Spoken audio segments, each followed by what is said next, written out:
Hi everyone, Roslinda here, and today I would like to bring awareness and change the ideologies of public on whether a woman can rape a man and why does it matter.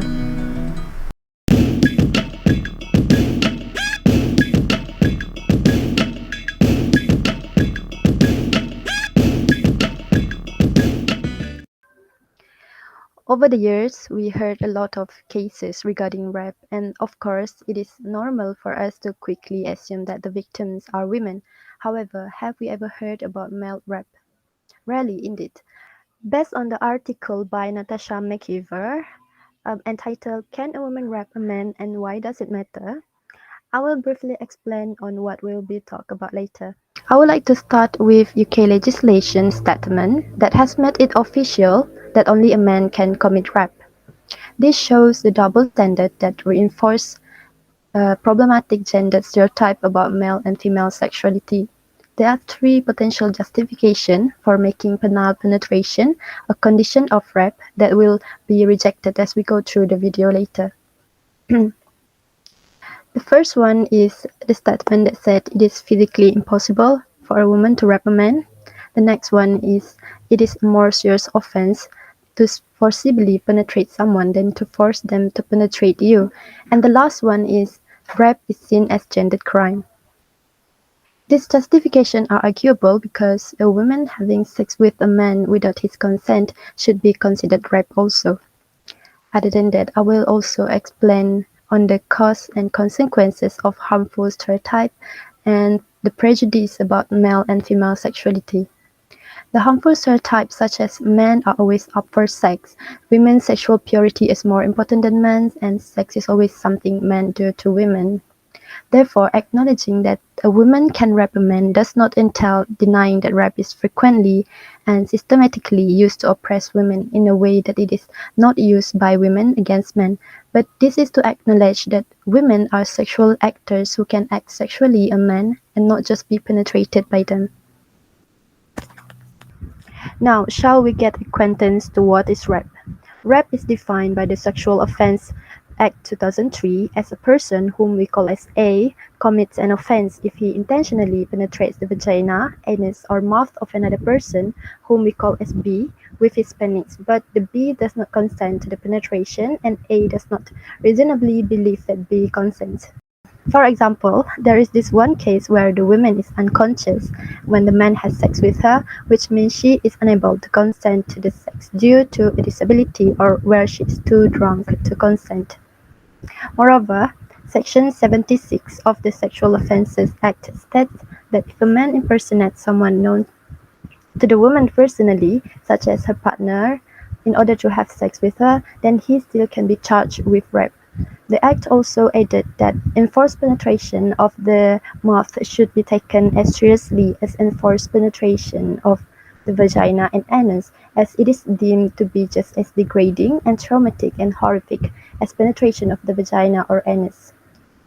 Hence, the law has extended what counts as rape by men. However, they still believe it impossible for a woman to rape a man or another woman.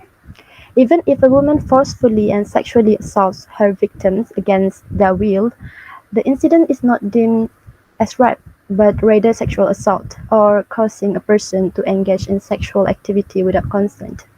The maximum sentence for causing a person to engage in sexual activity without consent is life imprisonment, which is the same as rape, where it involves penetration of person, anus or vagina with part of the victim's body, or by the victims with anything else. Given the strength of the phrase rape versus forcing a person to participate in sexual activity without their consent, the latter is likely to be regarded as less serious. Furthermore, male rape only being acknowledged as a crime in 1994. Previously, many individuals, including male rape victims, would have thought that rape could never happen to men. Furthermore, non-consensual penetrative sexual intercourse occurs between a man and a woman, but it is viewed differently based on the gender of the perpetrator. However, it is equally wrong that a woman cannot file a rape charge against another woman. This raises the question of whether sex between women who have no penises is considered real sex in the eyes of the law and society. Given that the law believes that rape can only be committed by men due to the male sex anatomy that women lack in the first place.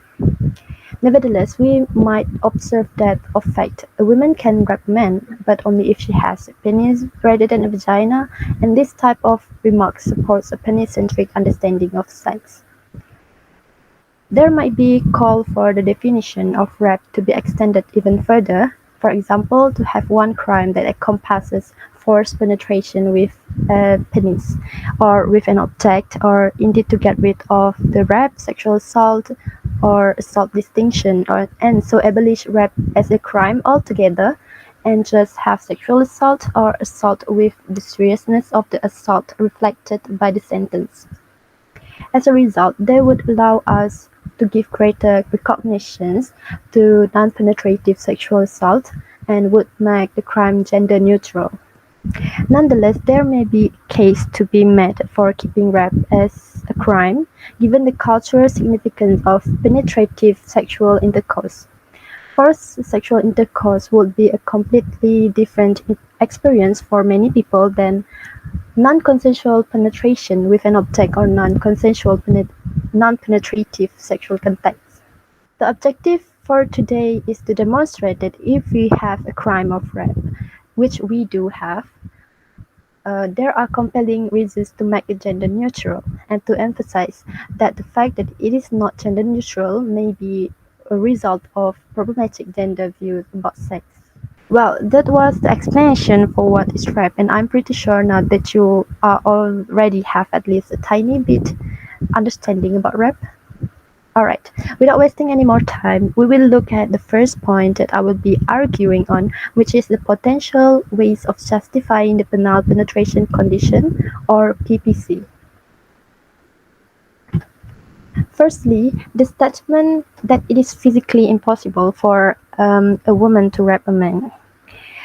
The British government stated in their white paper Protecting the Public, which preceded the Sexual Offences Act 2003, that the new offences should not be gender-specific, but rape is still clearly recognized to be non-consensual penile penetration done by a male on a woman or another man, which means that this offence solely falls on men, even though women can be charged with the crime also.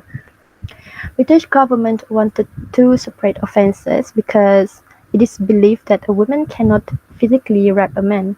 It is common misconception that due to the mechanics of sex, it is just impossible for a man to be raped by a woman.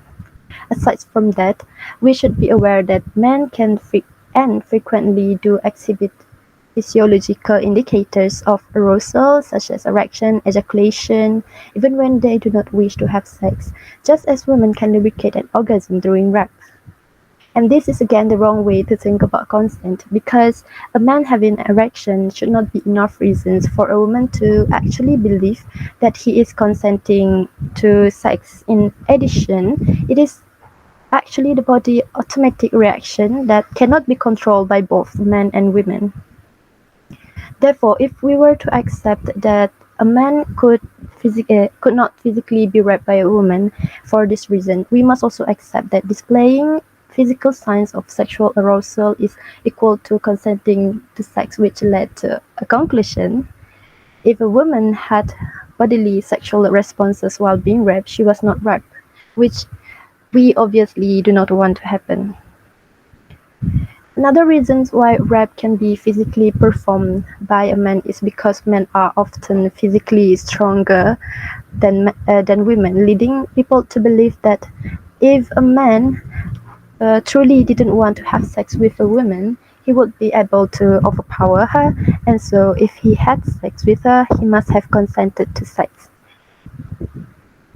But we also need to consider that type of ideology, because there is specific men who may be physically weaker than the woman who is forcing him, or he may be physically restrained, unconscious, too drunk to consent, physically or mentally disabled, drug, dupe about the woman's identity, or he may simply not want to hurt the women due to a belief that men should not hit women.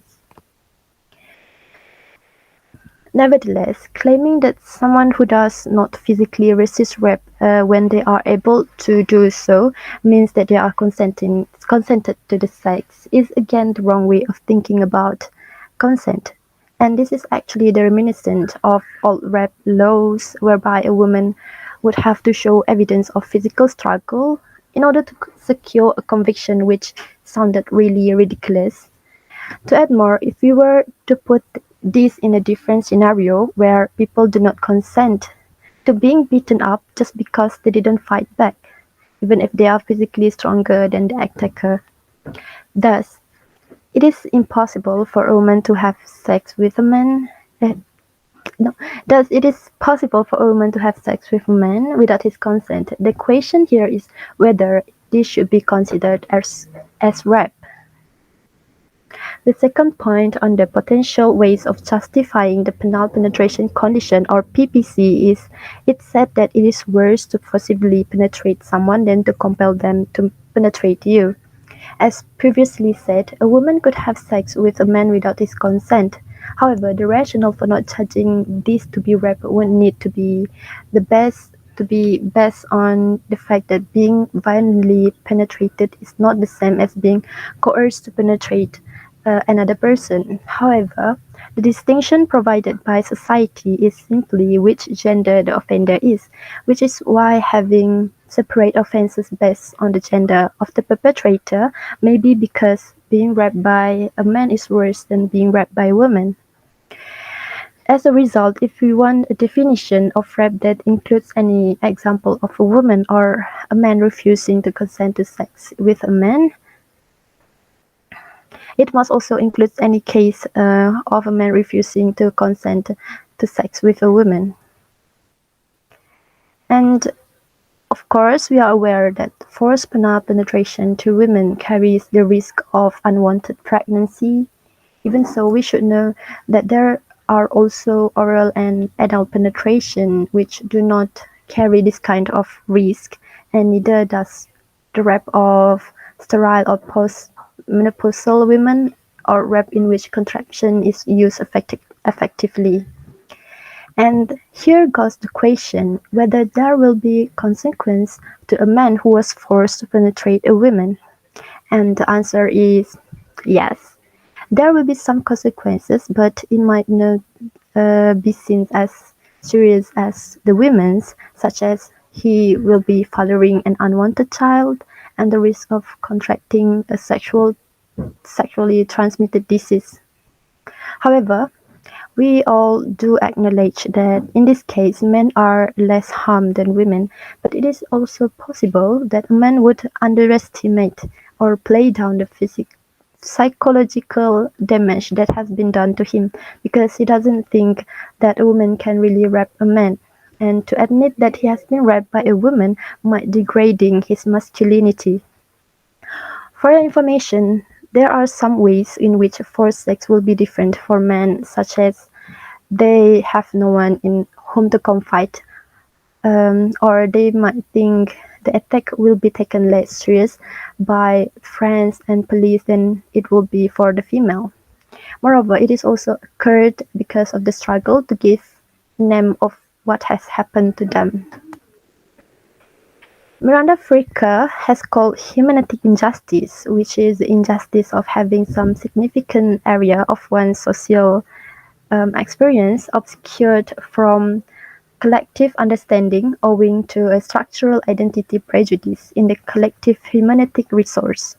Similarly, if men do not interpret women forcing them to have sex as rape, then they do not have the resource to understand why it was wrong or why the experience has affected them as it has. Nevertheless, the offense should still be classified as rape, as it is similar in kind to what we understand about rape. And the amount of hurt caused by any offense ought to be taken into account when deciding how the offense should be punished. For example, in a different case, which is stealing £5 from a millionaire will not harm the millionaire, and this might be taken into account when punishing the thief. But the act would still be classified as theft. Stealing is wrong because it denies someone of her right or to her property, and the punishment for the offense should be will then depend in part on how much hurt or harm it causes to the victim. Rape is a serious violation of the right to choose which sexual acts one engages in and with whom. By denying victims sexual autonomy, rapists turn them into mere means for their gratification. This kind of treatment is absolutely wrong regardless of the gender of the perpetrator. Sexual offences 2003 see what is at root wrong with rape is that it denies a person the right to choose which sexual acts to engage in, but as we already know, until now that this only applies in law if the perpetrator has penis. If the baseline for what is wrong with rape is a violation of someone's autonomy or integrity, then the legal definition should be gender neutral because men's sexual autonomy can also be violated through non-consensual sexual intercourse with women.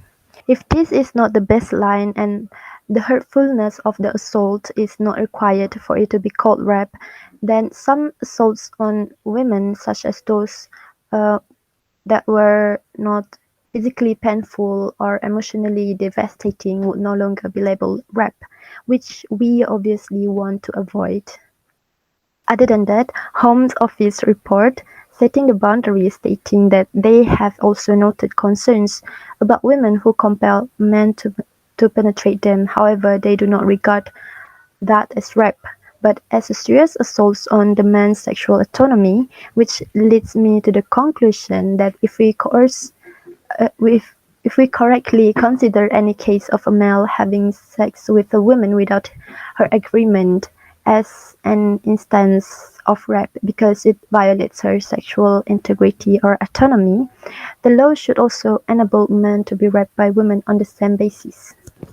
The last argument for the potential ways of justifying the penile penetration condition or PPC is when rape is considered as a gendered crime. For example, we can take a look at a statement made by Susan Brownmiller in 1975 when she calls rape nothing more or less than a conscious process of intimidation by which all men keep all women in a state of fear. However, a problem with this view of rape is that men can be raped too. But of course, we do not deny that women are much likely to be raped than men.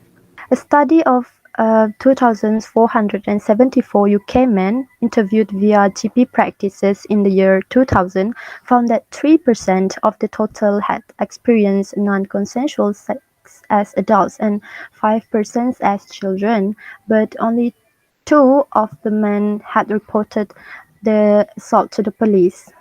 As we can see from the study, there are actually a lot more male rape cases than we thought of. However, we are oblivious to the fact because they did not report the rape to the authority or the police.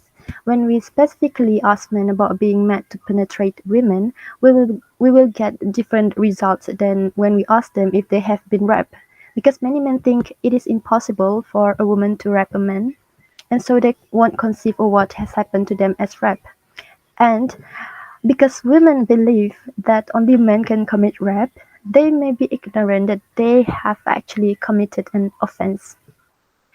In German or Sweden, rape is defined gender neutrally, which means acknowledging that women can assault men's sexual integrity and autonomy. In addition, making the law gender neutral does not mean that we stop campaigning against sexual violence against women or supporting victims of rape. And those were the three arguable potential ways of justifying the penile penetration condition or PPC. Moving on to the second point that I would like to touch on today, which is the PPC and harmful sexual stereotypes. PPC is in reality problematic and it's something feminists should care about because it reinforces societal prejudice and stereotypes regarding male and female sexuality that color the way we think about sex and affect the way we view rape. As Keith Burgess-Jackson notes, the law reflects what people think, but it also has some causal connection to how people think, and rape law has historically been both a reflection of and a contributor to the way that people have thought about the role of men and women more generally. According to Natasha McKeever, the author of the paper I Analyze, which is Can a Woman Rape a Man and Why Does It Matter? She chose three related stereotypes that the PPC seems to uphold. The first one is men are always up for sex, then women's sexual purity is more important than men's, and the last one is sex is something men do to women. Now, I have a question for you. From your own perspective, are men always up for sex? Well, this kind of stereotype could lead some women to think it is acceptable to coerce men into sex. They will even think the men will thank them afterwards. By the way, we can't know for sure whether women really think like this because there has been very little research done on this matter, but it is reasonable to think it has some influence. One place where we can see these stereotypes is in action in popular fiction.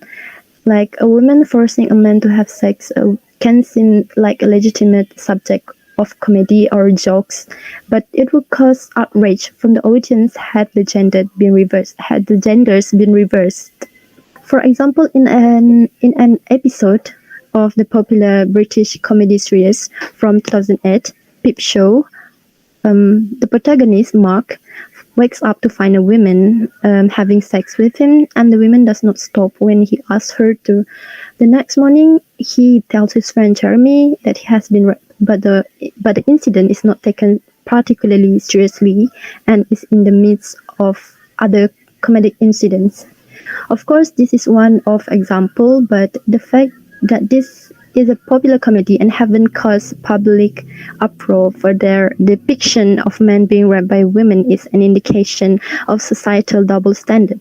This stereotype very likely does make men less likely to report the offense and might make the police and legal officers to take female sex offending less seriously than male sex offending. An American study by Weiss, which examined men's sexual victimization experiences, found that only 15% of male victims of sexual assault and rape reported their assaults to the police, compared to 30% of female victims. This decreased to 7% when the perpetrator was female. The idea that men have an uncontrollable sex drive leads to the belief that it is somehow the job of women to rein it in for them, which resulting to victim-blaming culture.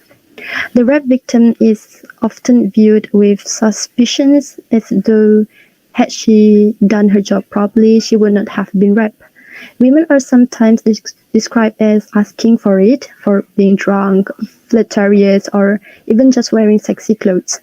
That's why acknowledging that rape is something men can do too, something women can do too, would throw away the ideologies that rape is just a consequence of men being unable to control their impulsive sex drive in the face of temptation. Other than that, the stereotype about women's sexual purity is more important than men's is caused by the traditional views where a woman's worth was determined at least in part by her sexual purity, and that rape was wrong, either fully or in part because it led to a loss of honor for the raped woman's family or community, and to the loss of the woman's monetary value to her father. Under ancient Hebrew law, if a man raped a virgin outside of the city walls, his punishment was to pay the girl's father 50 silver shekels in compensation for what would have been her bride price, and the pair was simply commanded to wait. at the end of the day. Therefore, her sexual purity was important not in itself but insofar as it made her more valuable to men. These sexist and deeply harmful views are unfortunately still widespread in many cultures today. According to Harriet Barber, she suggests that whilst rape is a very serious act of violence, viewing it as the worst kind of harm that can happen to a woman confirms the idea that women should be seen as sex objects, beings who have little of value beyond their sexuality. And by this, she means their sexuality as conceived for others in terms of their roles as lovers, wives, and mothers, which conclude that rape will harm women in a way that it does not harm men. Therefore, a man's sexual purity and hence its value will not be viewed as contaminated by women raping him in the same way as a woman's is if raped by a man. And yes, this is not something we want to happen. And lastly, do you agree that sex is referred as something men do to women? This resulting to other harmful sexual stereotypes, such as that men are or should be sexually dominant and women are or should be sexually submissive. We know the idea that sex is something men do to women rather than with them, in the way that we commonly talk about sexual consent every day. According to John Gardner, when we talk about sexual consent, what we have in mind is a woman consenting to have sex with a man. This relation of the statement with what I'm saying is of the view that only men can commit rape, lead into the idea that men are active sexually and women are passive. It is like men initiate sex, meanwhile women are merely the gatekeepers who consent or don't consent. In addition, it is also can be found in Andrea Dawkins' Intercourse, in which she describes a view of sex as perceived in patriarchal culture as male possession or occupation of women's bodies. The belief that a woman cannot rape a man appears to be an extension of the belief that sex is the penetration of women by a man, and so forced sex or rape is the forced penetration of a woman by a man. Natasha McKeever stated that she appreciates that it seems odd to try to make sex more equal by making rape law more equal. However, as she explained throughout the paper, rape law has throughout history been both a cause and a consequence of the way that gender relations are viewed more broadly. And changes to rape law have reflected and also contributed to shifts in the way that gender, sex, and sexuality have been seen by the public. To summarize, the notion that a woman cannot rape a man may be both a cause and a result of the kinds of damaging gender stereotype views that I have mentioned. And these beliefs are, of course, outdated because not many people are holding on to this kind of belief nowadays. And rape law is by no means the only or most important cause or consequences of these beliefs, nor would changing it eradicates them. Nonetheless, it would be an indication that the government recognizes the women can be sexually aggressive and dominant. The men are not always up for sex, and that both men and women have an interest in their sexual integrity and autonomy for not being violated. This argument did not justify the fact that rape affects men and women equally, nor does it deny that rape has been and continues to be a strategy used systematically by males to oppress women. But the conclusion from this argument is that yes, a woman forcing herself on a man without the man's consent should be considered as rape, even though men usually harm less than women in the case of rape. Yet we should acknowledge the sexual attack on men by a woman is a crime rape or can be regarded as forced sex. I think that's the end for our topic on can a woman rap a man and why does it matter? It is nice to be sharing this relevant information and I hope we will meet again next time. Thank you for lending me your ears. Bye.